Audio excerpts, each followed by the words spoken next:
Ok, então agora já comecei a gravar, então agora vamos começar então.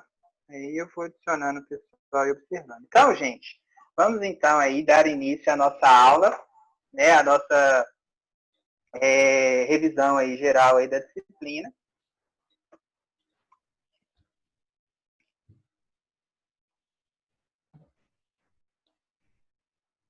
Deixa eu só aumentar a tela aqui.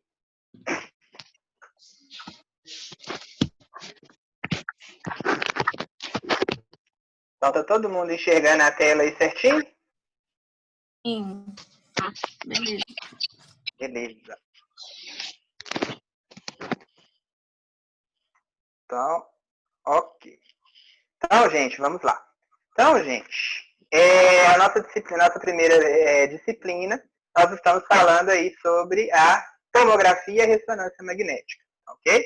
Então, só para recapitular aí, o que é, então, a TC e a RN, ok? Então, nada mais é, pessoal, nada mais é, então, aqui, TC é a sigla que a gente utiliza aí para falar sobre a tomografia computadorizada, ok? O que é a tomografia computadorizada? É uma modalidade de exame por imagem que utiliza raios-x em sua formação, né, na produção da sua imagem, ok? Então, a gente pode falar então que a tomografia computadorizada ela utiliza a radiação ionizante para, né, o princípio básico aí da tomografia é a radiação ionizante, ok? Que é o raio-x. E agora nós vamos falar então da RN. O que é a RN? A RN também é outra modalidade aí de exame. E RN então significa, né, a sigla da ressonância magnética, que é utilizado, então, né, nas imagens para o diagnóstico por imagem e tem o princípio básico da sua utilização, um pulso de radiofrequência em seu processo de aquisição e formação da imagem, ok? Então, a gente pode falar que a ressonância magnética, ela utiliza radiação, porém, é uma radiação que nós classificamos ela como radiação não ionizante, beleza? Então, nós temos, então, uma comparação entre TC e RN, seria que TC aplica-se a radiação ionizante e a RN aplica uma radiação, porém, não ionizante, tá? Então, eu vou explicar agora, gente, para vocês, o geralzão aí, primeiramente, sobre a tomografia computadorizada. Então, a tomografia computadorizada, ela surgiu aí, né? Vamos falar assim, o equipamento de tomografia, ela surgiu aí em 1972, né? Ela foi desenvolvida, tá, gente? A tomografia, ela surgiu, né? A tomografia em si, ela surgiu, né? Foi descoberta, né? Pelos físicos, né? Pelos cientistas, o Hounsfield e o Ambrose, tá? Então, esses dois cientistas desenvolveram, então, essa nova modalidade aí, beleza? Então, quando eles começaram a desenvolver a técnica, né, a ATC, eles começaram a desenvolver em 1972 e em 1971. Em 1972, então, surgiu o primeiro equipamento, tá bom? Então, falando aí do primeiro equipamento, nós temos, então, características básicas desse equipamento. Então, vou passar para vocês aí. Então, lembrando aí que, mesma coisa, o equipamento de primeira geração também é baseado em um tubo de raio-x. Esse tubo de raio-x, ele apresenta um feixe, tá? Ele apresenta um feixe que nós classificamos ele feixe em lápis ou pencil beam. Vocês vão ouvir falar muito aí sobre o feixe que a gente chama de pencil beam, tá? É um feixe fino e aí a gente fazia então essa varredura. Outra coisa importante também para vocês guardarem aí é com relação ao número de detectores. O equipamento de primeira geração, ele utilizou apenas um detector. A gente tinha também um feixe, né, a gente chama que é um eixo de rotação e de translação, né, desse tubo de raio-x e esse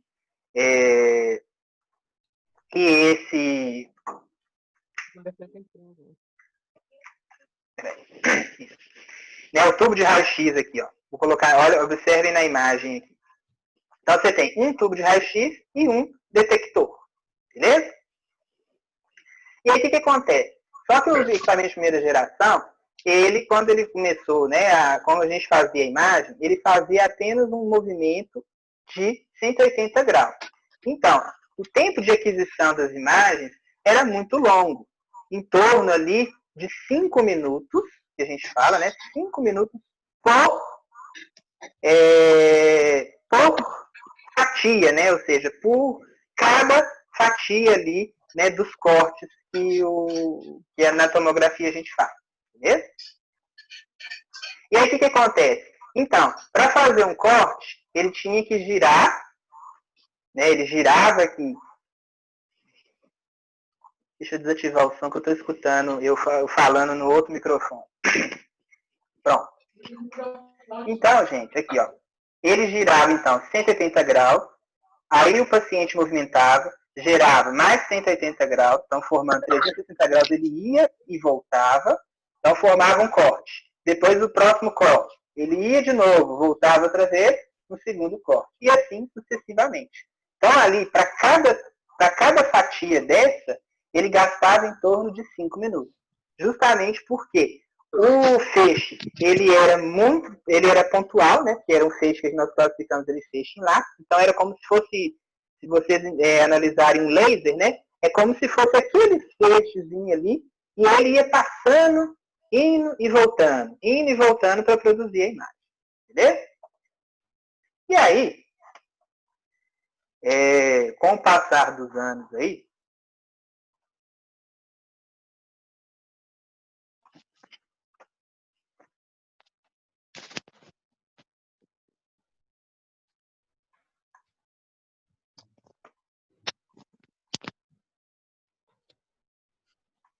peraí que ele pulou aqui. Com o passar dos anos aí, então desenvolveu um outro tipo de equipamento aí. Ou seja, cada modalidade de exame ele vai evoluindo de acordo com o tempo. Beleza? Então, em 1974 surgiu então o segundo equipamento. Foi o equipamento que nós classificamos ele de segunda geração. Então, qual que foi a diferença? O que foi o ponto principal aí na mudança e na alteração aí desse equipamento? Foi justamente uma criação de um feixe que ele fazia uma varredura maior, ali um campo maior de varredura. Okay? Então, o que aconteceu? Ele era um feixe que era pontual, ele passa então a ter uma angulação, então ele consegue varrer uma maior área. Então ali, esse primeiro feixe em leque, ele foi feito, né, com uma abertura ali de 10 graus, certo? E aí o que aconteceu? Além disso, eles descobriram, né, que o ideal seria que não tivesse apenas um detector. Então passou então a aumentar a quantidade de detectores. Então já na segunda geração, ele passa a ter ali em torno de 30 detectores, tá? Então o que aconteceu com isso? O tempo de varredura, ele consequentemente, ele vai diminuir, tá? Deixa eu pegar o lápisinho só para marcar para vocês aqui.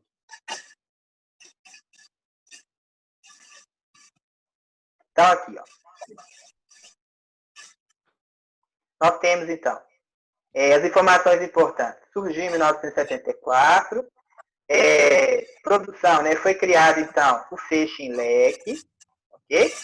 Ali em torno ali de 10 graus, né? 10 graus. Múltiplos detectores, então a criação aí de uma quantidade de detectores ali em torno de 30, né? Em torno de 30 detectores. E aí o que aconteceu? Com esse aumento, tanto no campo, né, de varredura, como no campo ali na quantidade de detectores, então criou-se então múltiplos ângulos de aquisição de imagem, ok? Então cada posição tinha vários ângulos de aquisição. E aí ele teve então maior ângulo de rotação. Tudo bem? Tá tranquilo aí, gente?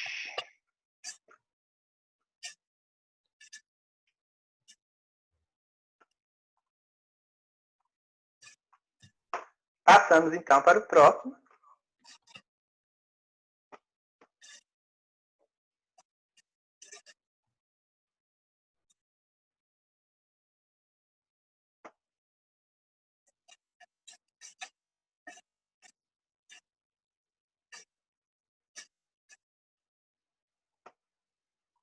Próximo. Tá indo.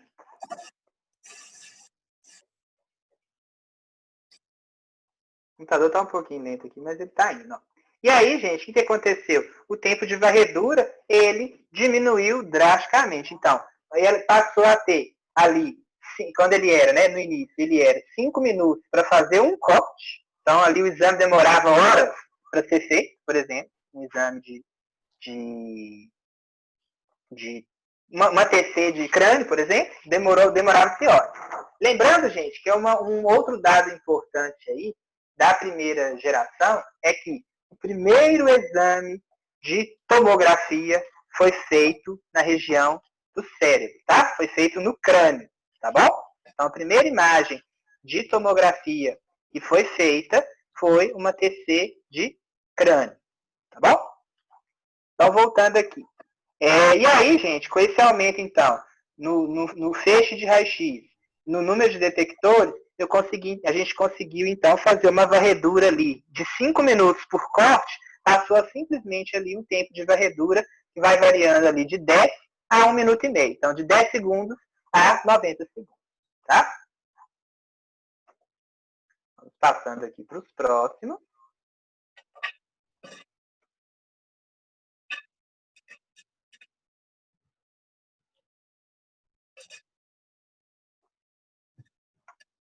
Espera aí que fechou aqui o aplicativo. Só um minutinho.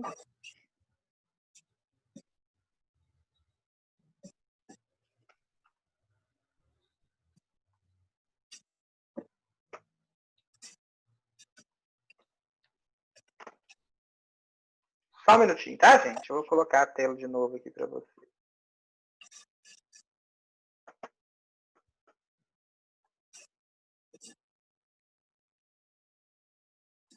Vou abrir no PDF, acho que vai ficar mais fácil. Fica melhor para vocês verem e não corre risco de ficar travando toda hora.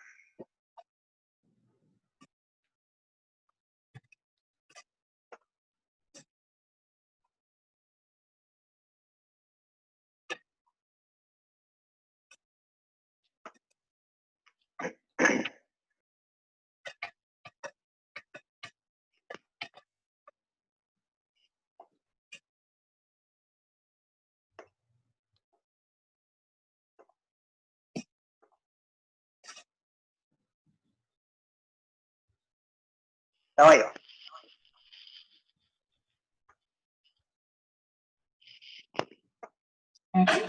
Estou acompanhando aqui na tela, estou só vendo aqui, viu, gente? Se abriu certinho. Isso. Prontinho. Voltando aqui, então, gente, igual eu falei com vocês. Então, ocorreu, então, uma diminuição nesse tempo de varredura, ok? Então, aqui, gente, tem o link, tá? Vocês vão receber, né, esse material. Vocês clicam no link e vê o videozinho que vai dar para vocês entenderem direitinho como é que era feita a varredura, tá? Esse eu passei na aula, é só que eu coloquei ele nesse material também, é só para me ter de referência. Então, gente, com o passar dos anos, né, até mesmo, né, 1975 ali, um ano depois, criou-se então, né, já correu uma evolução aí no equipamento. Isso funciona? Funciona. Onde é que tava? Aqui na maleta. Oi?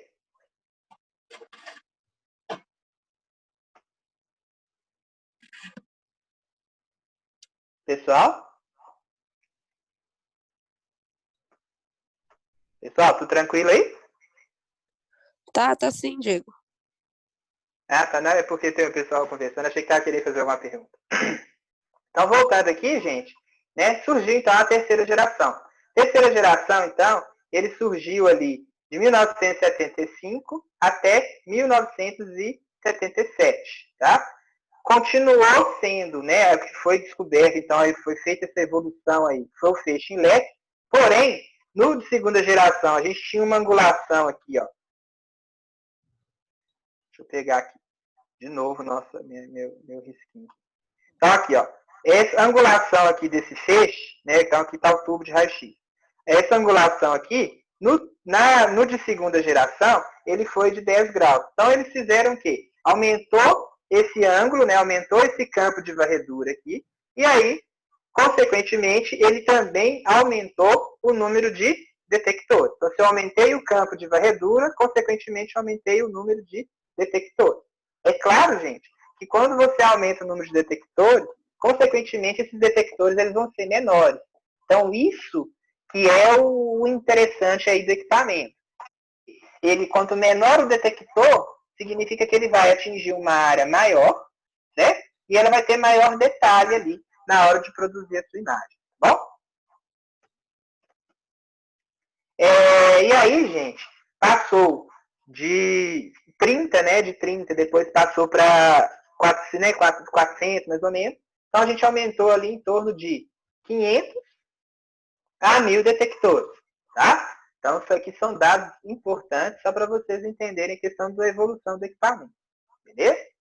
Em termos de prática, gente, muita gente às vezes pode achar assim, mas eu preciso saber de equipamento. Em termos de prática, conhecer o equipamento é interessante, mas não de maneira assim, podemos dizer assim, de maneira de atuação, certo? Ele vai ter mais com objetivo, por exemplo, se você for fazer um concurso aí, costuma cair esse tipo de questão, tá? E aí, gente, com o aumento nesse ângulo de rotação, nesse ângulo aqui do feixe de raio-x e o aumento no número de detectores, consequentemente eu tive um tempo de rotação muito menor, tá? E aí o tempo de varredura, consequentemente, também diminuiu bastante ali. Então, vocês lembram lá que no de primeira geração era 5 minutos por corte, o segunda geração ele variando ali de 10 segundos a 90 segundos, e agora ele vai fazer um tempo de varredura ali em torno de 2 a 10 segundos. Então, o que acontece? Consequentemente, esses equipamentos, eles influenciaram bastante aí na hora que a gente foi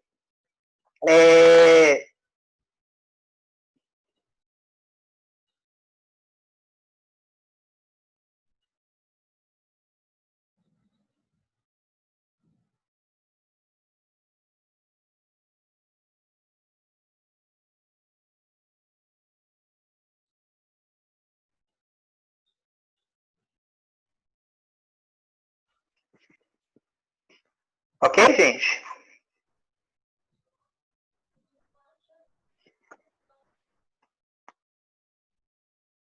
Pessoal? Ok, tudo certinho. Ok. Certinho, beleza. Eu dei uma caída aqui no meu celular aqui, mas voltou. Então, gente, continuando então. Passando então para o próximo. Vamos lá para o que interessa, né? Para o próximo. Vamos lá para o...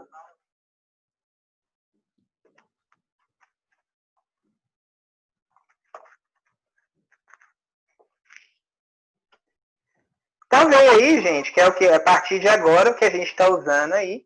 Estamos usando com bastante frequência aí os equipamentos de quarta geração, tá? Então, a maioria dos locais de trabalho que vocês vão atuar aí, eles vão trabalhar, no mínimo, com esse tipo de equipamento. A maioria dos lugares, tá, gente? Estou falando que vocês não possam atuar em outros locais aí que tenha equipamentos mais antigos, não, tá? Vamos embora. Bora? O que você vai fazer agora, hein? Tiago, seu...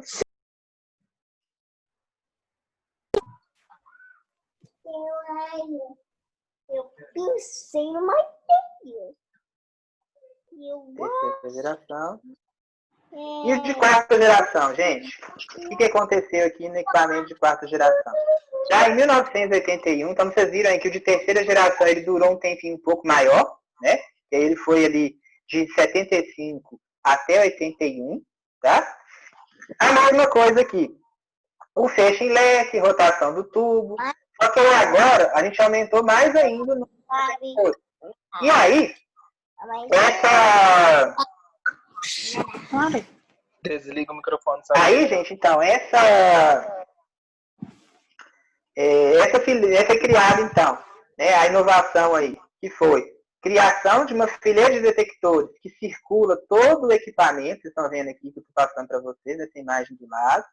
E aí eles fizeram uma outra coisa para facilitar até mesmo a varredura. Eles colocaram os detectores fixos, tá bom? E aí, gente, eles colocaram esses detectores fixos e somente o tubo de raio-x passa a girar ali em torno do paciente, tá? E aí, gente, o número de detectores também aumentou absurdamente, de 1.000 passou para 4.000, tá? E o tempo de aquisição continuou ali em torno, ali, né? Tempo de rotação dura ali em torno de meio segundo, muito rápido, tá bom? E o tempo de varredura ali também, ela vai variando ali entre 2 a 10 segundos, tá? Então vamos para o de quinta geração.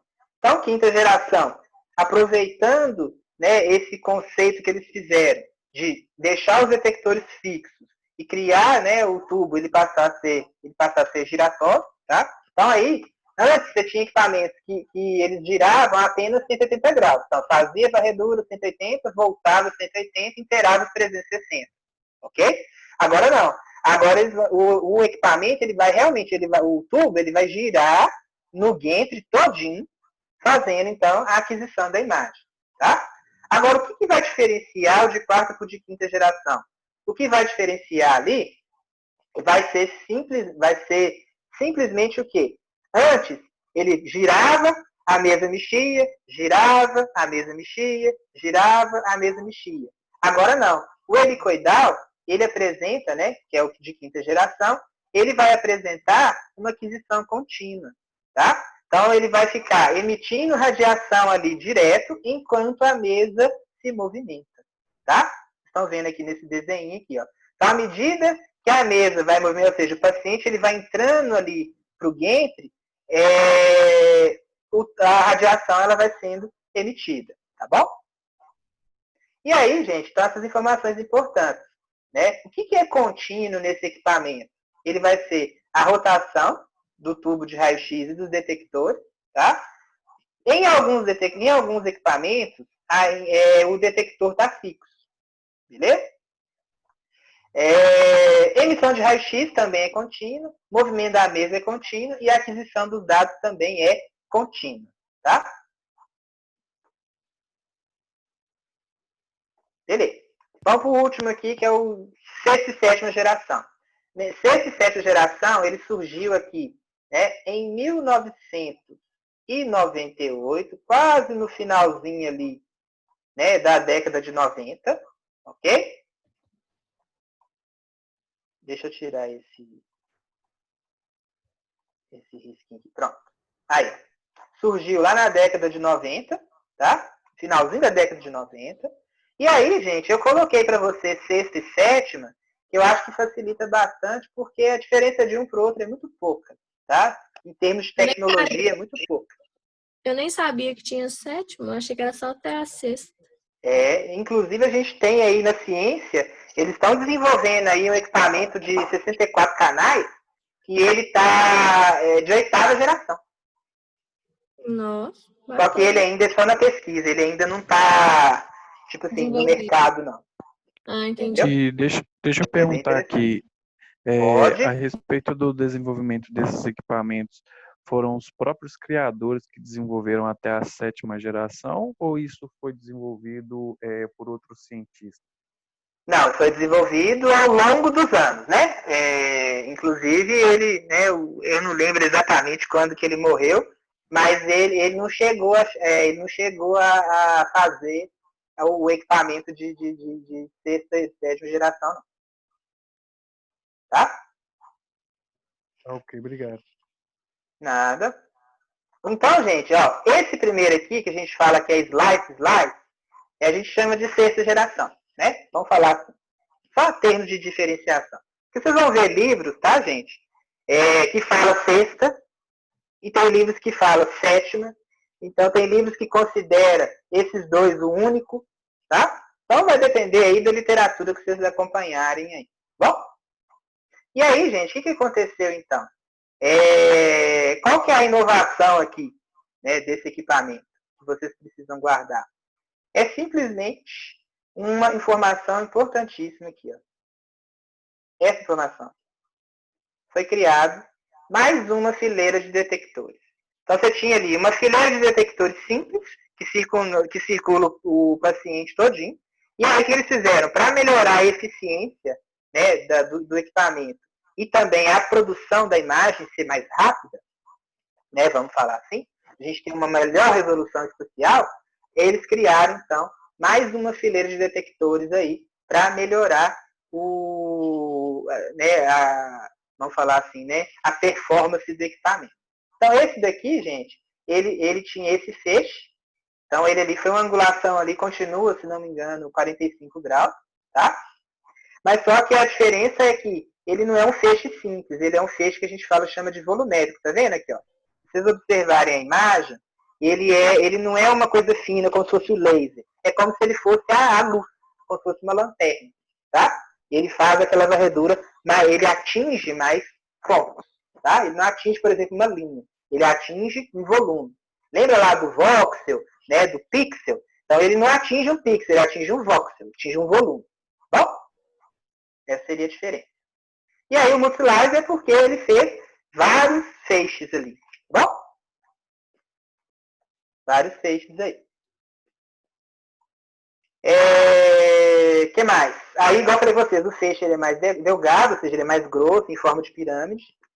Ele vai ter ali, tempo de aquisição, a mesma coisa, né, 5 segundos. E aí, gente, nesses dois equipamentos aqui, a gente consegue produzir por exame 2.000 imagens, tá? Ou seja, um exame, uma TC de crânio, eu consigo produzir até 2.000 imagens. Então, consequentemente, na hora que eu for fazer uma reconstrução 3D, essa reconstrução pode ser muito maior, pode ser muito mais eficiente. Bom? O que mais? Por último, eles podem estar acoplados aí, tá? Pode estar associado aí ao equipamento de quinta geração. Beleza? Vamos apagar essas informações aqui.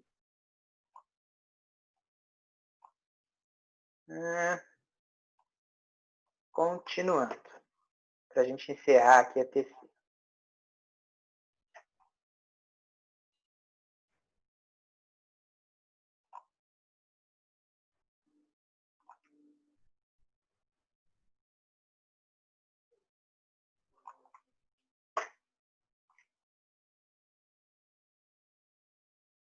Tem alguém falando, mas eu não estou ouvindo nada.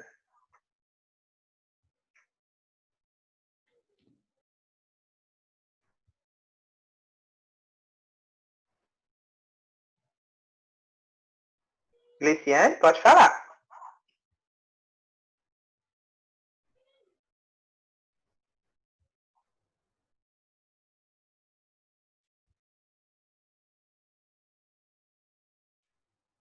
Não? Não tô ouvindo.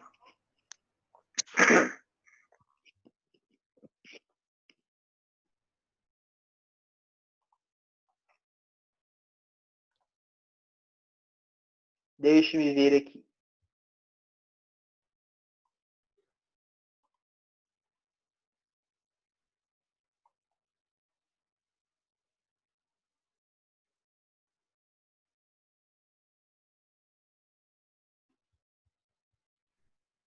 Os detectores.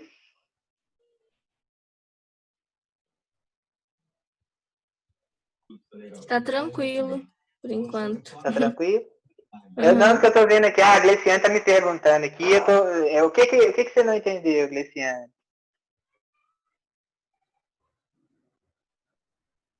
Abre seu microfone, que ele não tá, o som não tá chegando para mim, não. Os detectores? Mas o que dos detectores você não entendeu? A Eu acho questão que da ela quis fileira? perguntar se são fixos só na sexta geração. Eu acho que foi tipo isso. Ah, sim. O que acontece? O equipamento, né, os detectores, eles podem ser ou não fixos, tá? Mas na quarta geração, eles viram que fixando os detectores e girando apenas o tubo, você consegue maior eficiência ali na aquisição dos dados, tá? Mas isso aí vai depender de equipamento para equipamento. Por isso eu coloquei aquela observação que tem alguns equipamentos que é fixos, mas tem outros que movem junto com o tubo, tá? Não sei se eu respondi sua pergunta.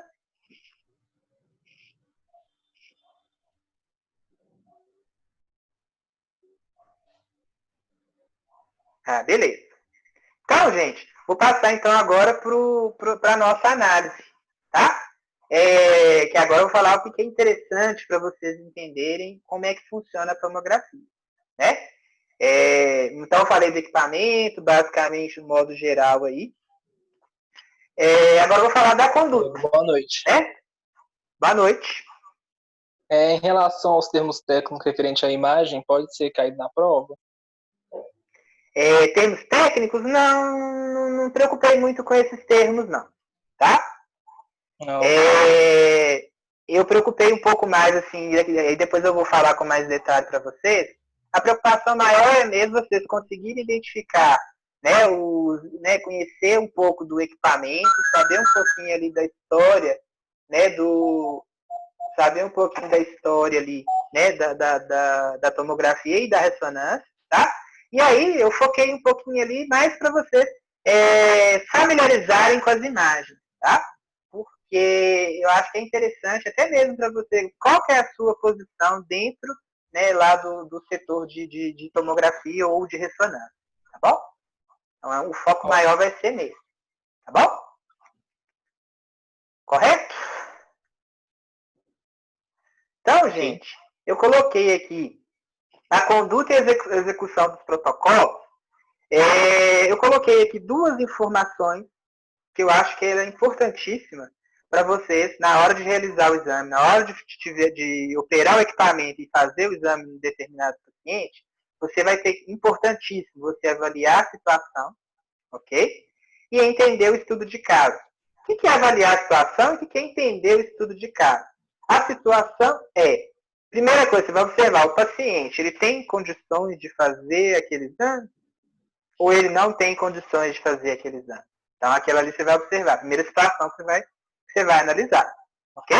E segundo, entender o estudo de caso, ou seja, entender o caso que você está recebendo para fazer o exame. Ok? Então, por exemplo, chegou lá o paciente com suspeita de fratura. Vamos falar assim. Suspeita de fratura na coluna. Então, suspeita de fratura na coluna. O ideal, né, geralmente, o médico já encaminha imediatamente para a tomografia. Para quê? Para você avaliar a fratura em si, se teve realmente a fratura, e se teve alguma consequência, né, daquela fratura. Se teve, sei lá, um rompimento, né, sei lá, de uma artéria, de algum vaso, né, que é importante, se afetou algum nervo, tá? Basicamente, a tomografia ela vai ser feita ali para uma análise preliminar, tá bom? Então aí vai chegar para você o pedido de exame, você vai ver, ó, suspeita de fratura, ok. Então aí você já vai começar a analisar, ó. Então eu já estou entendendo isso de caso, suspeita de fratura. Então quais janelas que eu vou usar para aplicar ali, para me entregar o exame para o médico? Qual filtro que eu vou utilizar? Então, suspeita de fratura, eu sei que o problema é osso. Se o problema é osso, eu vou usar uma janela óssea. Se o problema é tecido, né, hemorragia ou o que for, eu vou analisar o quê? Parte móvel. Tá ok? Tá tranquilo, gente? Tá dando para vocês entenderem um pouquinho? E aí, nesse caso, tem que fazer uma janela em 3D também, né? Por ser fratura? Isso, dependendo da situação, tipo assim, até mesmo dependendo do agravo ali, a gente pode sim fazer uma reconstrução 3D, tá? Geralmente não pede, não. Se for uma lesão mais simples, eles não pedem, não. Se for uma lesão mais profunda, eles costumam pedir até mesmo para ver a extensão da fratura, né? Você tem uma visão muito maior ali do 3D do que simplesmente uma fatia, por exemplo, um corte simples, tá? Então aí, gente, vocês vão avaliar isso. A primeira coisa que vocês vão avaliar, entendi o estudo clínico, eu vou saber, então, como é que vai ser a minha conduta, como é que eu vou aplicar o meu protocolo, certo? E aí, gente, dependendo da situação, você vai analisar, ó, suspeita de fratura, mas tem outra suspeita, então o médico pode te falar, olha, eu quero um exame com contraste também para me avaliar a gravidade da extensão, por exemplo. Certo? Né? Ou seja, a gravidade, ou seja, a extensão daquele problema. Bom? Então aí eu coloquei um exemplo aqui, só para vocês entenderem um pouquinho, com relação ao crânio. Beleza? Então o crânio, gente, geralmente, gente, em exame de rotina, a gente aplica, né, um equipamento que ele vai ser superior a 16 canais, tá? E aí, nós vamos aplicar aqueles fatores de exposição que servem para produzir a imagem utilizando raio-x, ok? Eu sei que tem alunos aí que não fez ainda física, né? Tipo assim, que não fez a física das radiações. Tá? Você pode ficar com um pouquinho de dúvida nisso. E também, muitos ainda não fizeram posicionamento. Que aí a gente aprofunda um pouquinho mais aí nessa questão desses parâmetros aí de exposição. Então, quais são eles para tomografia? É o mesmo do raio-x convencional, que é o quê? KV e MAS. O que é o KV? O que é o MAS? KV, ele é responsável, né, pelo quão, ou seja, a quantidade, ou seja, o quão energético aquele feixe de raio-x ele vai ser, e o MA, ele vai estar relacionado à quantidade de feixes de raio-x que serão produzidos. Ok? Então, o que vocês precisam saber, basicamente, aí para quem não fez as disciplinas de física e posicionamento aí, basicamente vocês precisam saber isso. É responsável pela qualidade, ou seja, o quão energético esse feixe é, e o outro ele está relacionado à quantidade, ou seja, ele vai estar relacionado à produção de feixe. Tá? Então, aqui no crânio, eu utilizo um KV em torno de 120 e um MAS em torno de 300. Vocês estão vendo aí que são doses até um pouco mais elevadas do que no posicionamento. Pessoal aí de posicionamento, não sei se vocês lembram aí, você usava ali KV ali na casa de 45, né? Dependendo da região, 35, 30, 20, né? E MAS você usava 2, 3. Agora você está usando 120 de KV e 300 de MAS. Então, para vocês verem a quantidade aí de dose no exame de tomografia, ok? Que o paciente acaba recebendo. E nós também, principalmente a gente, como profissionais aí, ocupacionalmente expostos. Bom, aí, só para vocês verem esse exemplo aí. Esse protocolo eu até mandei para vocês lá, que é o material do Colégio Brasileiro de Radiologia. Depois eu mando de novo, porque tem um pessoal que entrou agora, né? Então eu mando para vocês de novo aí no grupo. Bom? Tranquilo, gente, com relação à tomografia? Tranquilo. Tranquilo. Tá Aí daqui a certo. pouquinho nós vamos Quero ver falar a das prova, janelas. hein? Eu não fiz aula de física ainda. Esse KV é unidade de medida? Kelvin? Isso. Significa alguma É a coisa? unidade que a gente chama de tensão. É uma unidade de medida, que ela é usada para aplicação de tensão. KV é kilovolt. Tá? E MAS é miliampere. Então você está trabalhando. KV é tensão e MAS é corrente. Tem a ver com eletricidade. Tá bom? Sim. Obrigado. Por nada. Mas só fica tranquilo, viu, gente? Não tem nada disso na prova, não, tá? Justamente por causa da preocupação aí, que eu sei que tem muita gente que não viu físico, não tem nem noção do que se trata, tá? Que bom, né, professor? Uai, Assim né?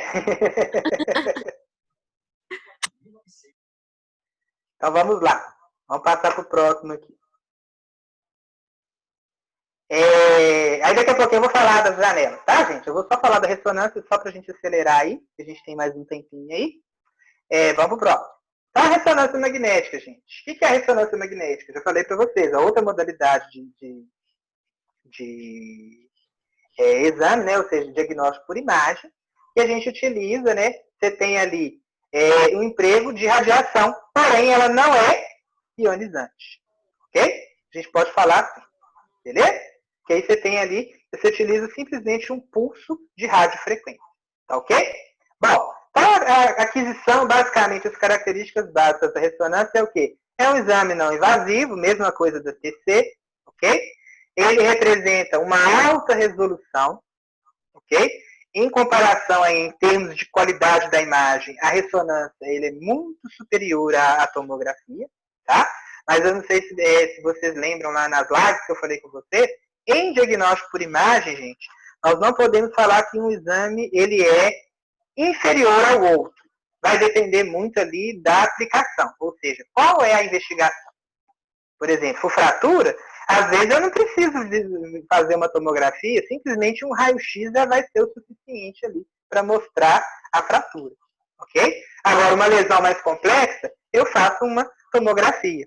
E aí o que acontece? Após eu fazer essa tomografia, verificar ali que aquela lesão ela é grande, aí eu vou usar a ressonância justamente para me conseguir avaliar melhor a extensão daquela doença. Por exemplo, uma patologia, por exemplo, uma neoplasia, que é um câncer vai depender muito, às vezes na tomografia eu consigo ver, mas eu não consigo avaliar, igual na ressonância, avaliar a extensão daquele tumor, né? Ou seja, qual que é o tamanho que ele está, qual que é a área que ele está afetando. Geralmente ali eu tenho algumas barreiras aí que impedem eu confirmar exatamente ali com o uso da tomografia. Aí eu vou precisar de uma imagem complementar aí. Bom? Então, vou falar com vocês. Quais são vantagens e desvantagens? Então, qual é a vantagem? As vantagens? Basicamente, identificação, né, das estruturas, ou seja, eu consigo caracterizar esses tecidos muito melhor, eu consigo diferenciar, né, por exemplo, uma imagem lá de crânio, eu consigo ver certinho, cerebelo, eu consigo ver ali massa cinzenta, massa branca, né, aquelas divisões lá do cérebro, eu consigo ver com maior eficiência, tá? Outra vantagem que eu acho essencial na tomografia, já estou fazendo uma comparação aí, linkando a informação junto com a TC. Na TC, gente, a gente tem obtenção de imagens em 3 planos. Então, quais são esses planos? É os planos anatômicos, tá? Que é o quê? Um corte axial, corte coronal e um corte sagital. O que é o axial? Corte axial, nós falamos aí, que é o corte que a gente como se estivesse vendo de cima, tá? É como se você estivesse vendo em planta, tá? Então a gente divide, né? O corte axial ele vai dividir o corpo em superior e inferior, ok? O coronal ele está relacionado ali, né? Em divisão como se você estivesse vendo o paciente de frente, tá? De frente ou de costas, né? Então ele divide o corpo em anterior e posterior, tá? Anterior, para quem não fez anatomia, anterior é a parte da frente e posterior é a parte de trás. Bom? E o corte sagital é aquele que a gente parte do perfil. A gente vê a imagem em perfil. Você vê ela cortada como se fosse de lado. Tá? Então ele vai dividir em lados. Lado direito e lado esquerdo. Ok? Já na ressonância magnética é fantástico. Ele, além dos 3 já que a gente conhece da TC, ele engloba mais um ali, que é o oblíquo, que é um corte oblíquo. Então, isso facilita muito a avaliação da extensão do tumor, foi o que eu disse para vocês. Tá? É muito interessante, muito usado aí para exames de vasos sanguíneos. Né? Então, ele tem uma eficiência muito maior. Se eu quiser saber a extensão, por exemplo, de um aneurisma, de um derrame, eu consigo visualizar muito melhor ali usando a ressonância magnética. Tá? Porque, além disso tudo, eu consigo determinar tanto a direção quanto a velocidade do fluxo de sangue ali naquela região. Tá? A maioria dos exames é feito sem contraste, maioria, tá, gente? Em ressonância magnética. A maioria é feita sem contraste por causa justamente dessa qualidade que ele tem, tá? Mas quando usa, ele ainda tem uma outra vantagem ainda. Mesmo ele usando contraste, ele ainda vai ter uma vantagem superior à tomografia, que é o quê? O contraste na tomografia, ele é um contraste iodado, tá? À base de iodo. Então, consequentemente, você tem ali uma possibilidade muito maior de você ter reações alérgicas. Já que na tomografia, a gente utiliza, por exemplo, o gadolínio, e ele é um contraste que nós chamamos de contraste paramagnético, tá? Aí, basicamente, depois eu posso até colocar para vocês exatamente o que é a característica de paramagnético, tá? Mas eu não foquei muito nisso porque são conceitos aí que requer um pouco mais de tempo para a gente conseguir estudar. Bom,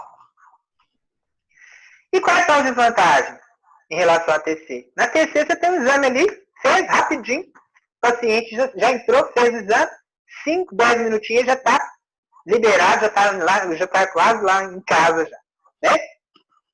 Na ressonância não, o tempo de aquisição de imagem é muito longo, tá? E outra coisa que eu preciso preocupar bastante ali é que o paciente, ele é essencial ali, não só o posicionamento, mas a cooperação do paciente, ela é essencial, tá? O equipamento, ele tem o alto custo operacional, ok?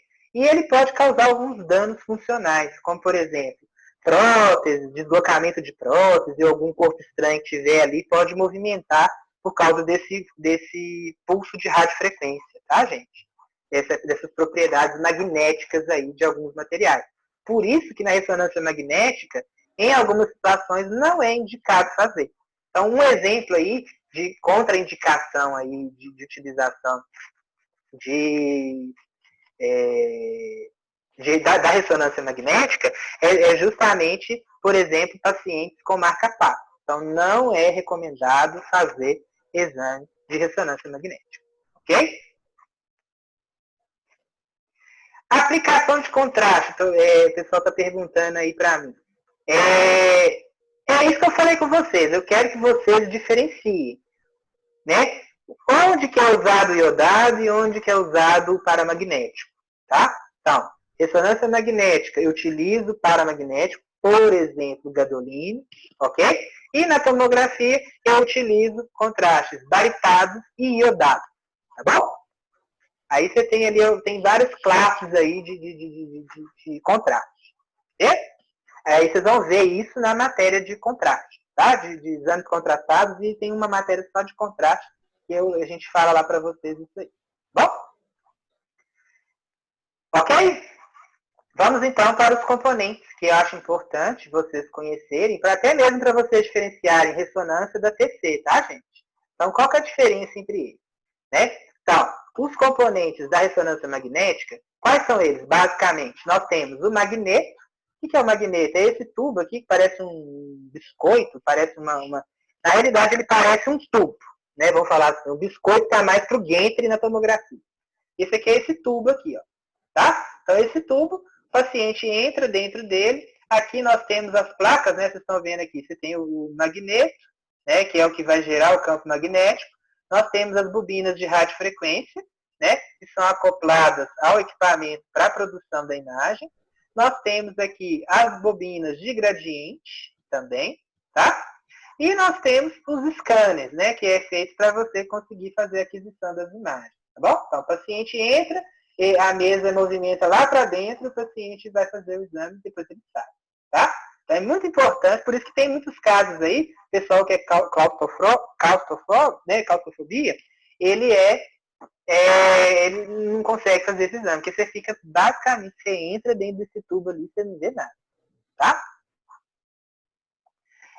Então, eu falei com vocês, bobinas de radiofrequência, bobinas de gradiente, suporte eletrônico e computador, basicamente isso, tá? Então, magneto, ressonância magnética, Gentry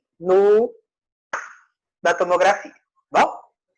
Então, o que é a bobina de radiofrequência? A bobina de radiofrequência, para que ela serve? Ela que é responsável por emitir o pulso de radiofrequência, ok? Só que além dela emitir o pulso de radiofrequência, ela capta o sinal que vai ser emitido, né? Então, o que acontece? Ele emite o pulso de radiofrequência, esse pulso, ele interage com o organismo, interage com o corpo, ok? E aí ele traz de volta. Então, na hora que ele interage e manda de volta, ele faz, então, essa via de mão dupla. Ele emite a radiofrequência e recebe o sinal emitido por essa interação. Bom? Basicamente isso. Eles estão embutidos, que a gente fala, né, nas amarrações do magneto. Tem pessoal aí entrando aí agora também. Vamos admitindo a galera. Certo? A bobina de radiofrequência, ela é muito importante ali para melhorar a questão da relação sinal-ruído. Consequentemente, eu tenho uma melhora na imagem, ou seja, a qualidade da imagem é absurda, né? Absurdamente melhor e superior aí às outras, né? Às outras modalidades de exame, ok? E por último, nós temos aí os corpos que envolvem os pacientes, né? Então, esses equipamentos aí que ele vai envolver. Além dessas bobinas acopladas ao equipamento, nós temos essas bobinas aqui, gente, são os tipos de bobina. É a bobina específica para cada protocolo. Então, bobina de crânio, eu vou usar para fazer exames de crânio. Bobina de pescoço, exame de pescoço. Bobina de corpo inteiro, aqui, ó. Você tem um exemplo aqui, bobina de corpo inteiro. Então, essa aqui é a bobina para fazer esse tipo de exame. Então, cada protocolo vai utilizar uma bobina dessa. Além da bobina que tem no equipamento, tem essa bobina específica, que é o que vai melhorar ali, que vai fazer com que a imagem seja produzida de uma maneira mais eficiente. Tá bom? O princípio da ressonância magnética, gente, basicamente ela tem a ver ali com movimentos giratórios, né, que a gente fala dos núcleos presentes no organismo. Então, quais são esses núcleos, né, que nós temos aqui? Nós temos o principal deles aqui, que é o hidrogênio, tá, gente? Basicamente é esse daqui é o nosso principal elemento aí na aplicação da ressonância magnética, tá? Nós temos carbono, certo? Carbono 13, você tem o nitrogênio, você tem o oxigênio, você tem o flúor e você tem o fósforo, tá? Esses são alguns, tá, gente? Eu tenho outros, mas basicamente esses aí. E aí o que acontece, gente? Como é que ele é feito? Então, esses núcleos, eles vão receber um pulso de radiofrequência, e esse pulso de radiofrequência, o que vai acontecer? Esses núcleos, ele vai acontecer o quê? Ele vai alinhar através do seu eixo de rotação, né? Devido à aplicação desse campo magnético. Basicamente isso, tá, gente? De uma maneira bem simples. Estou tentando abordar com vocês aí de uma maneira bem simples, bem geral, tá? Vamos apagar esse negocinho que eu coloquei aqui, pra gente trabalhar um tiquinho ali com... Então vamos pro próximo.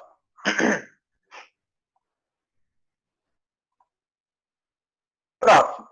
Contraste na imagem, tá, gente? O que é o contraste na imagem? É interessante. Você tem um contraste que você aplica para fazer o exame. Aí, esse aqui é o contraste da imagem. Como é que ela aparece? O que é o contraste? Né? O contraste na imagem ele vai basear na intensidade de sinal que cada região vai emitir, tá, gente? Então, cada região ele vai apresentar um contraste diferente. Por quê? Vai depender muito do tecido, tá? Então, ou seja, quanto maior, por exemplo, com maior o tecido, com maior quantidade de hidrogênio, ele tende a apresentar sinais mais intensos, né? Porque ele vai ter uma maior sinal, tá? Então, a gente fala, alto sinal, basicamente, ele vai aparecer ali, né? A gordura, a água e o tecido, tá? Que é o tecido partes moles, vamos falar assim, órgãos, do modo geral aí. Que a gente fala ali que tem uma frequência, né? Vou falar assim, uma intensidade menor, mas ainda não baixa. A gente tem aqui, então, gente, o músculo e o tecido fibroso. Por exemplo, cartilagem. Você tem ali tecidos fibróticos que aparecem ali com um sinal médio, né? Com uma intensidade de sinal médio, tá? E nós temos o último aí, que é o baixo sinal, que é aquele, por exemplo, pulmão, osso cortical, que é onde a presença de hidrogênio é bem menor. Então, aí, consequentemente, vai aparecer. Por isso que aparece escuro, tanto na tomografia, quanto na ressonância magnética o pulmão, tá, gente? Ele vai aparecer um pouco mais escuro, tá bom?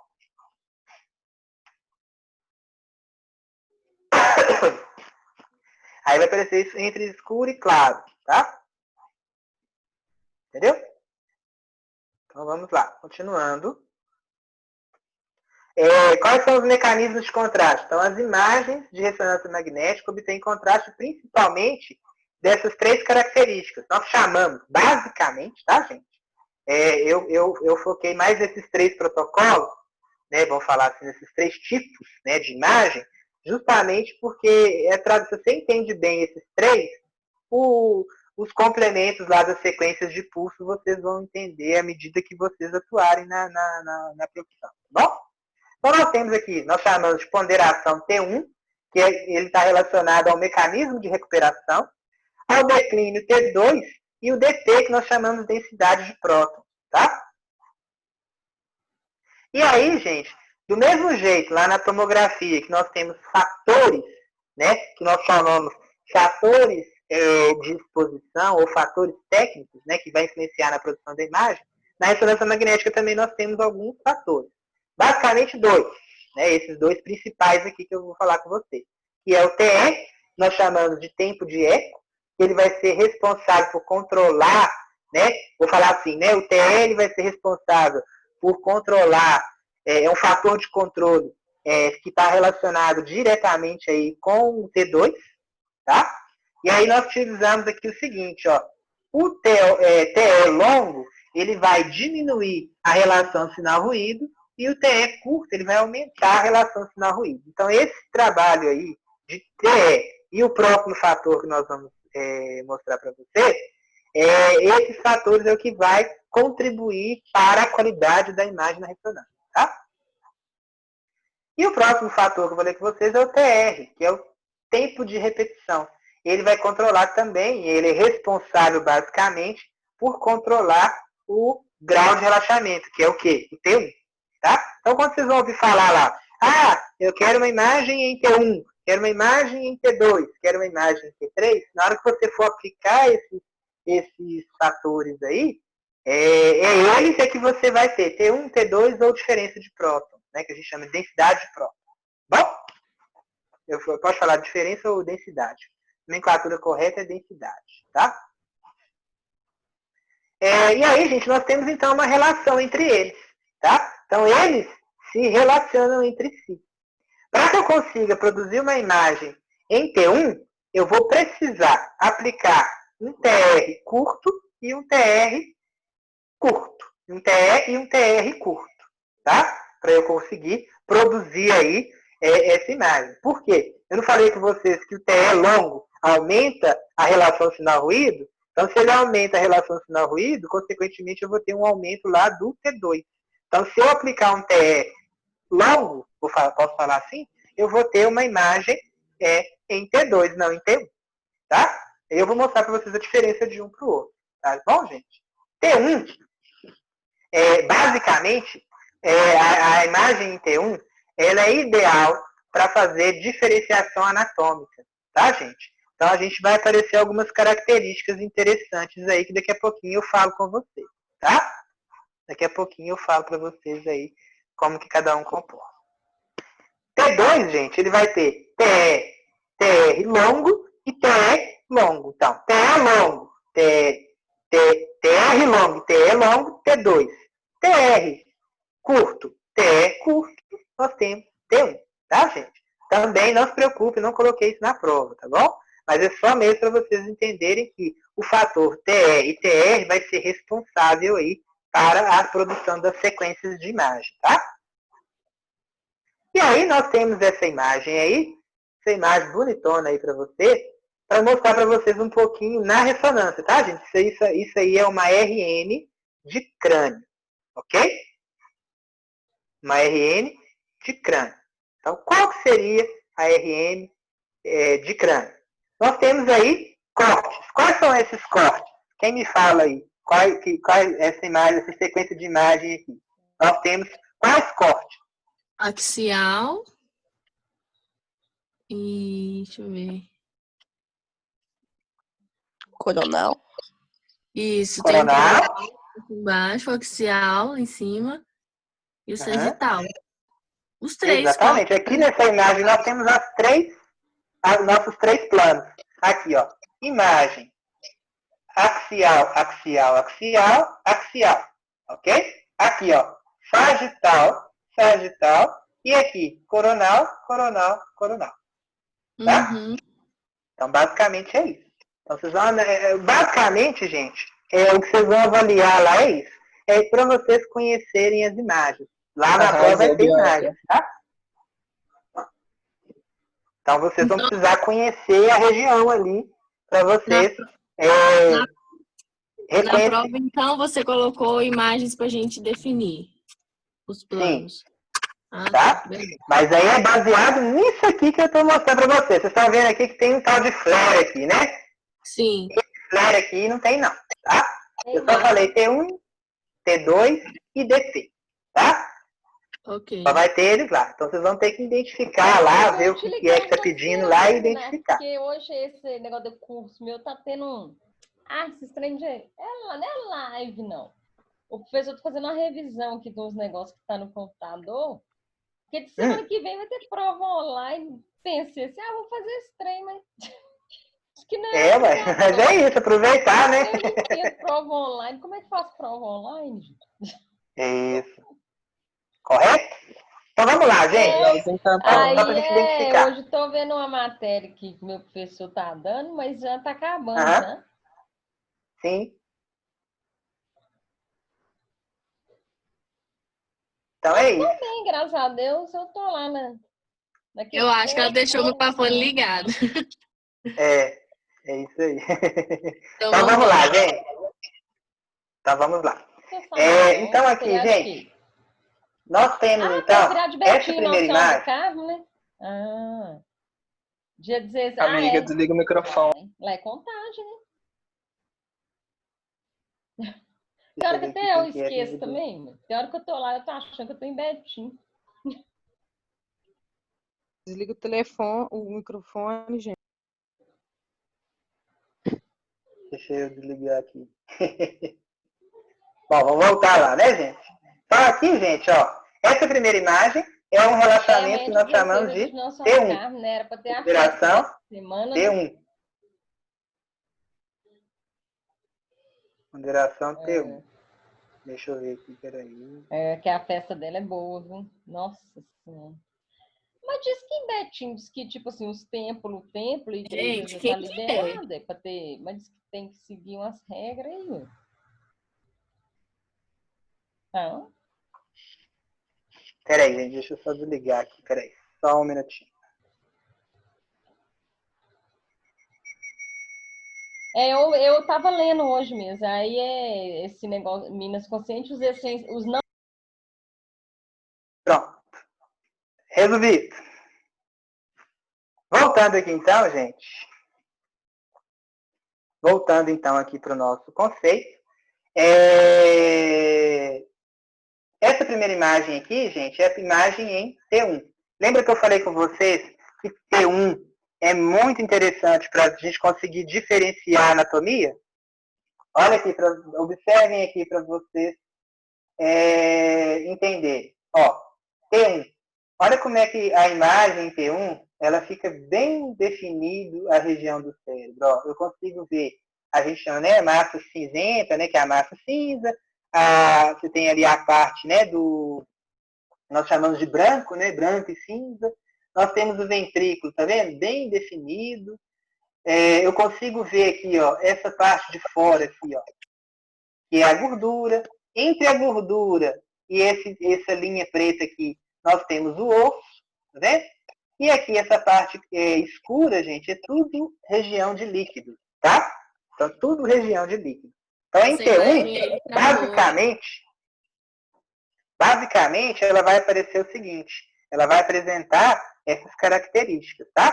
T1, e vai aparecer água, ela aparece escura, e gordura aparece claro, tá? Aparece mais claro, beleza? T2, se vocês observarem nessa imagem de T2 aqui, ó, essa imagem de T2, eu observo o seguinte, eu sei que é uma TC de crânio, tá vendo? Eu sei que é um crânio, que está no corte axial. Só que o que acontece? Ele não é muito bom para definir essa questão aqui anatômica, não. Eu até vejo, por exemplo, ventrículo, né? Mas tem regiões ali que não fica muito boa a imagem, não. Por quê? Ela vai ser ideal para você produzir imagens, né? Para você analisar patologia, tá? Então, T1 é ideal para a gente fazer análise anatômica e T2 é ideal ali para fazer análise patológica, tá, gente? Ô, Análise de doença. professor, Sim. mas aí no caso, na T2, tem alguma patologia nessa imagem? Não, nessa aqui axial, deixa eu ver aqui, nessa axial, tem uma coisa estranha aqui, ó. Isso aqui às vezes pode ser um derrame subdural, alguma coisa assim, tá? Mas aí não precisa preocupar muito com a patologia em si, não, tá? É só mesmo que eu quero que vocês entendam essa diferença. Uma vai ser para visualização anatômica e o outro vai ser para visualização patológica. Qual as características? Ok. Isso, são as características, correto. Tá? Essa outra imagem aqui, ó, provavelmente deve ser uma sequência aqui deve ser o mesmo paciente. Provavelmente aqui, ó, essa região aqui, ela tem alguma patologia nessa região, tá? Mas aqui eu consigo visualizar, tá vendo? Ó? A água, né? Eu consigo ver aqui, ó, gordura escura, eu quase não vejo nada aqui, tá? E a água clarinha lá, né?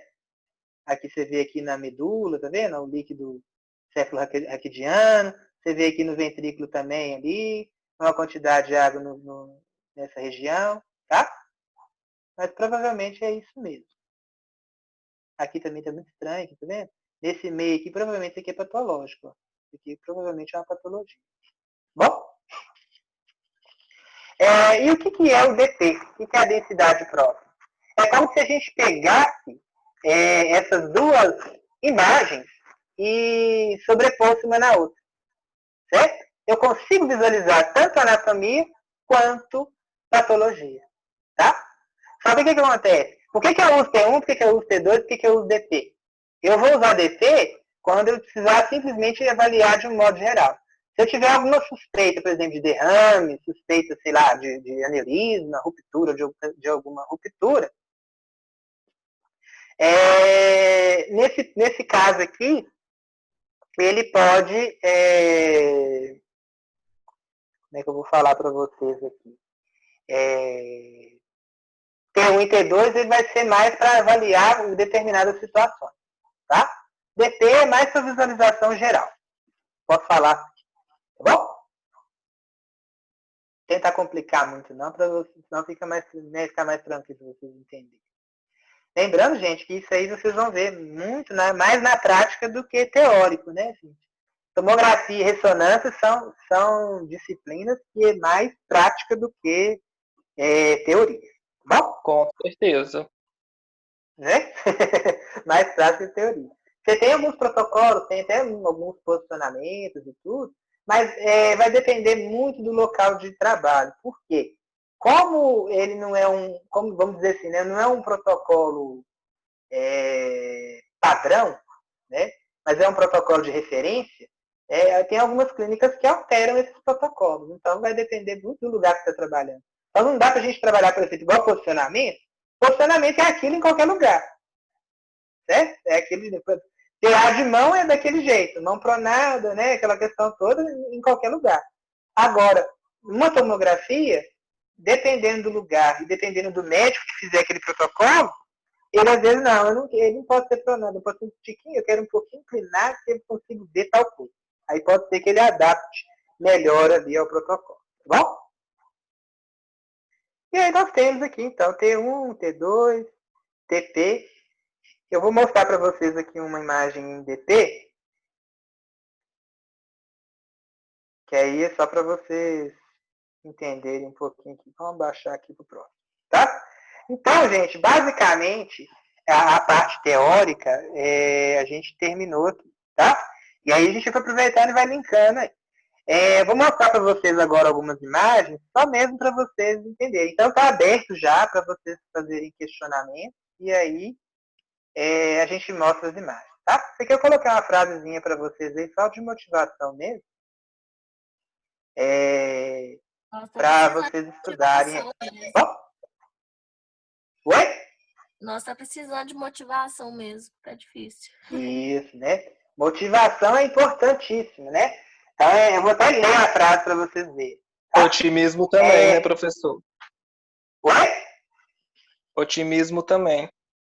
Com certeza, o otimismo é essencial aí. Nesse tempo nosso de pandemia, isolamento social, se a gente não buscar a motivação nossa, né, a gente fica dentro de casa, Deus me livre, né, gente? Agora a gente reclama, né? Que agora a gente quer sair, né? Que a gente tem que ficar dentro de casa e está querendo sair. Não é Depois você verdade? pode falar alguns pontos importantes que vai cair na prova? Sim, é isso que nós vamos continuar falando. Bom? Tá bom. Então vamos lá, gente.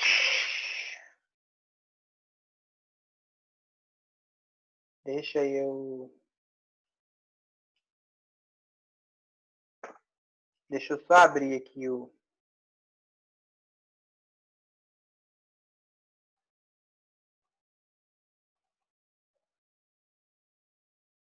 Então, basicamente, tá, gente? Acho que eu já falei quase todas as questões da prova. Se vocês atentarem aí essas observações que eu vou colocando aí, Falou mesmo. provavelmente Realmente. eu falei muitas questões da prova. Tirei print de todas. Tipo isso. Não é? O negócio aqui não quer voltar, não. Peraí que eu vou voltar. Voltou. Deixa eu abrir lá o protocolo das imagens.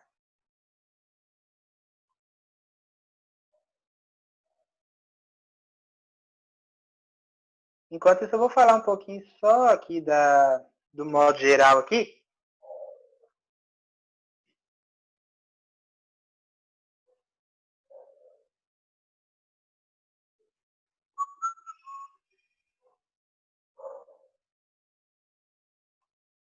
Então é isso, gente.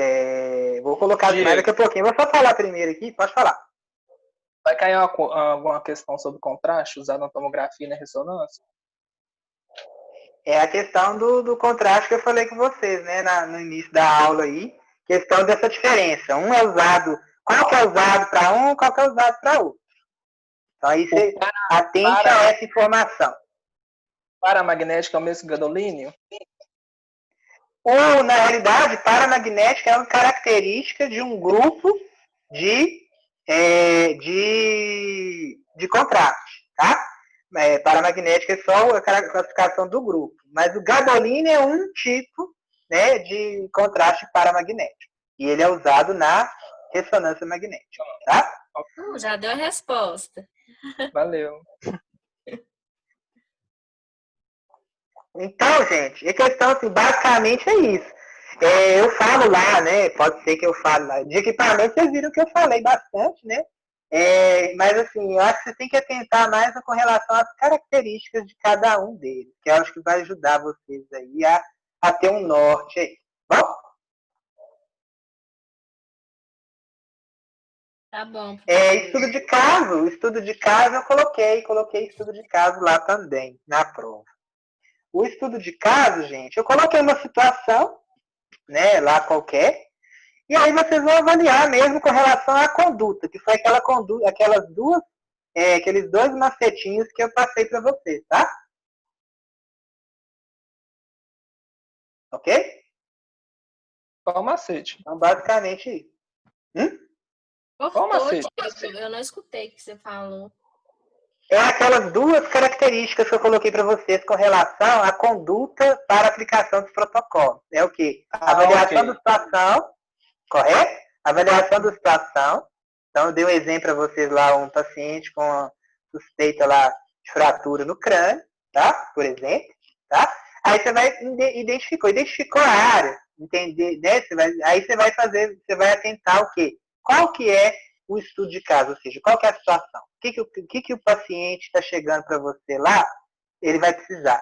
O que o médico vai precisar? Suspeita de fratura. Primeira coisa, suspeita de fratura, com certeza eu vou ter que produzir imagem ali com filtro de parte óssea. Certo? Eu preciso visualizar o osso, porque o médico quer ver o osso. Porque suspeita de fratura, ele vai ter que ver o osso. Ok? A região. Essa região pode ser que tenha fratura e pode causar um outro problema, por exemplo, uma hemorragia? Pode. Então aí eu vou precisar fazer então de partes moles para me ver se afetou aquela região. Ok? por exemplo, na tomografia, né? Na ressonância magnética, aí eu vou também avaliar essas questões. Qual que é a minha investigação? O que está vindo para mim no pedido? Tá? Então é só basicamente isso. É só para vocês atentarem a essas informações. Tá bom? A questão da imagem, né? Então, falei com vocês, assim, basicamente, né? O que eu falei de imagem? Falei que a primeira imagem de tomografia ela foi feita em qual região mesmo? Crânio. Crânio, né? Foi uma TC de crânio, foi a primeira imagem, né? E quando a gente vai fazer a tomografia, qual imagem que a gente faz para a gente ter como referência na hora de fazer as aquisições? Alguém saberia me dizer? O Axial. scout. Isso.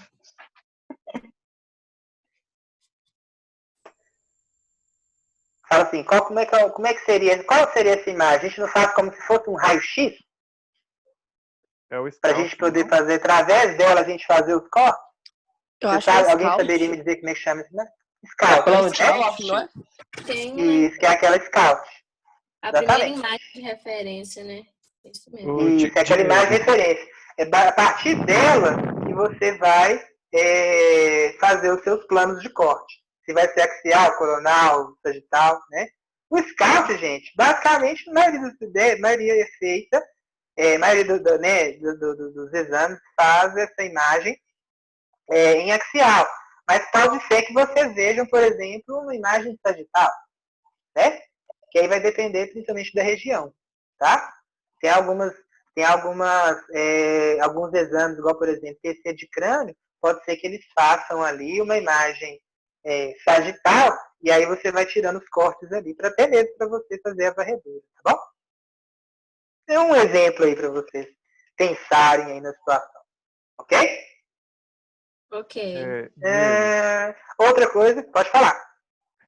se eu vou fazer um TC de tórax, janela Uhum. de alto mediastino, parênquima pulmonar, e a terceira seria qual mesmo?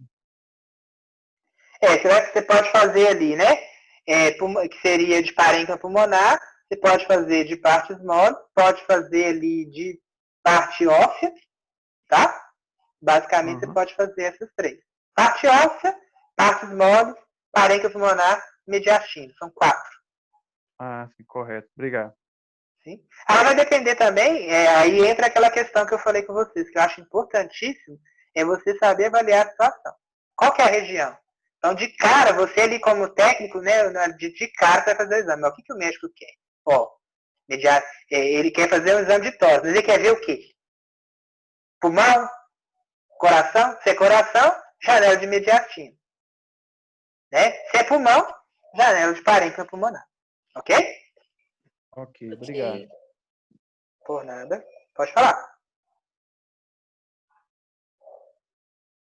Diego, Sim. nas aulas EAD, a professora lá disse que tudo que for trauma usa janela óssea, janela partes moles e reconstrução 3D procede? Procede, sim. A maioria das vezes é rotina. Igual eu falei com vocês, vai depender muito do local. Tem local que não pede reconstrução 3D. Eu sei que eu já tive algumas experiências aí que eu vi que não pediu, não. Suspeita de fratura, pediu um raio-x simples e depois pediu uma tomografia só para avaliar a extensão da fratura. Não pediu reconstrução, não. A reconstrução geralmente o ortopedista pede, até mesmo para ele poder fazer o planejamento cirúrgico. Então ele usa muito a 3D aí para fazer planejamento cirúrgico. Então vai depender muito da situação. Mas basicamente você pode pensar nas 3 aí como rotina aí de um exame de fratura. Ok?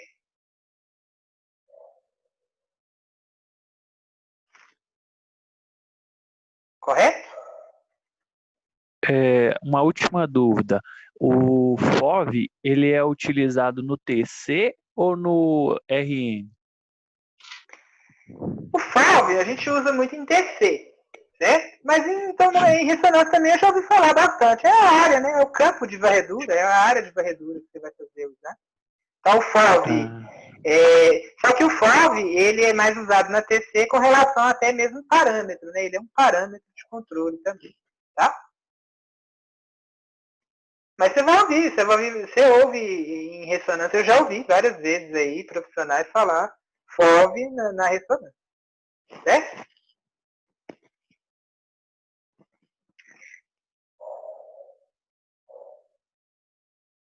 Mais alguma dúvida? Não, tranquilo. Tranquilo. Deixa eu pensar mais alguma outra coisa que vocês...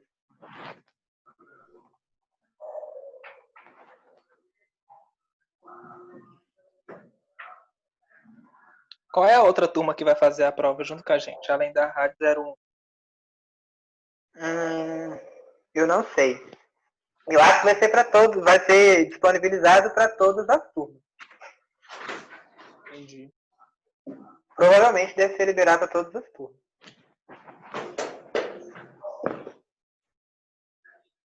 A pessoa está perguntando do flare. Não precisa se preocupar com o flare, gente. Flare é uma sequência de pulso, tá? Aí ela tem algumas outras informações. Eu não foquei muito nesse muito específico da sequência de pulso, não. Até mesmo porque são poucas questões. Como é que você vai abordar um conteúdo muito extenso em 5 questões, né? Então, eu acho pouco produtivo, né?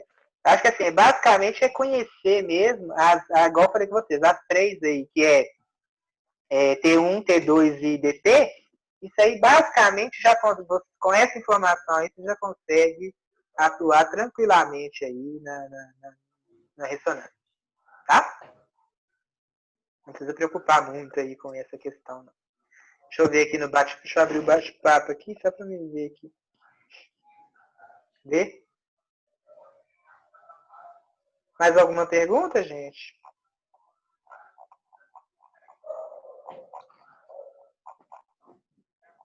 Não, tá tranquilo? Deu para entender um pouco? Tá tranquilo. Amanda, boa noite. O dia da prova ele vai ser na semana que vem, dia 20 e 22, tá?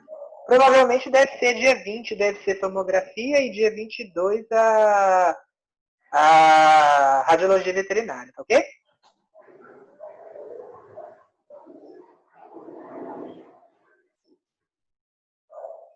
Beleza.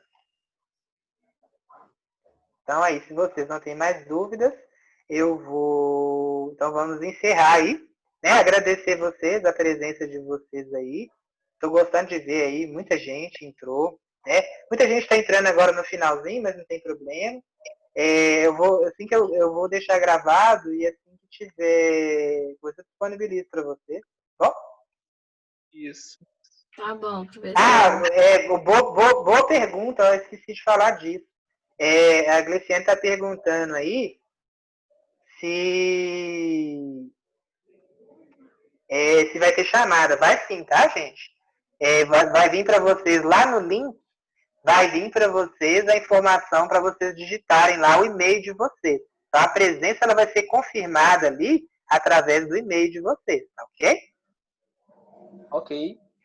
Então, aí não esqueçam, né, que vocês acham que vocês vão ter acesso à prova somente depois de digitar o campo obrigatório lá com o e-mail de vocês. Preencher o e-mail, ele automaticamente vai abrir e vai computar a sua presença, tá? Beleza. A prova, ela vai ser ali 20 e 22, beleza? Isso no dia da prova, tá? No dia da prova eles vão liberar para vocês lá. Horas antes da prova eles vão disponibilizar o link para vocês. Bom? Algum tempinho antes aí, para vocês acessarem. Lembrando a importância do horário, tá, gente? Ele vai estar disponível, esse link vai estar disponível 2 horas, ou seja, de manhã de 10 ao meio-dia e à noite de 7 da noite a 9 da noite, tá? Então, depois disso, você não consegue responder mais, tá bom? Não consegue enviar mais a resposta, não. Ok. Ok? Depois você podia sortear um livro Brotanger pra gente, né, professor? Nossa, verdade. Sortear um livro atrás, né? Nossa, sucesso. Seria muito útil.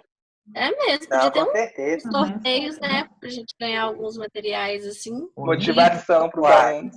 livro de Isso, posicionamento. aí quem sabe, né, eu vou conversar lá com o pessoal da direção, quem sabe a gente providencia uma coisa. Acho justo.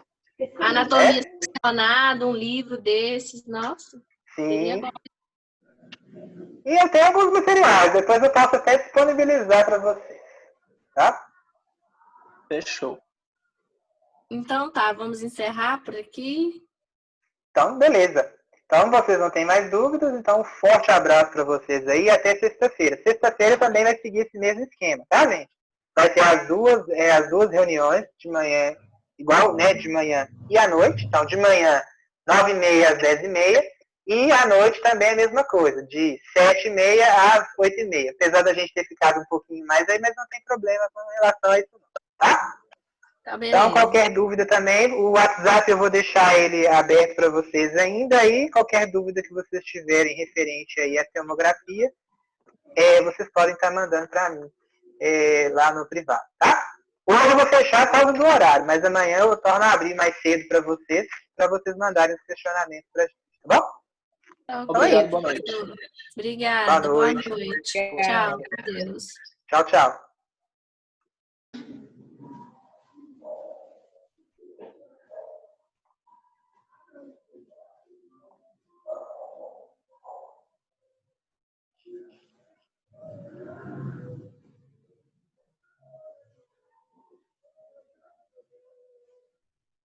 Tá lembrando aí da frase, né? Pessoal que não saiu ainda, a frase aí eu coloquei para vocês aí. É mesmo motivação. Lembrar, gente, que cada vitória conquistada, por menor e simples que seja, ela é sua, tá? Então festeje e seja grato. Bons estudos e até a próxima aula, se Deus quiser.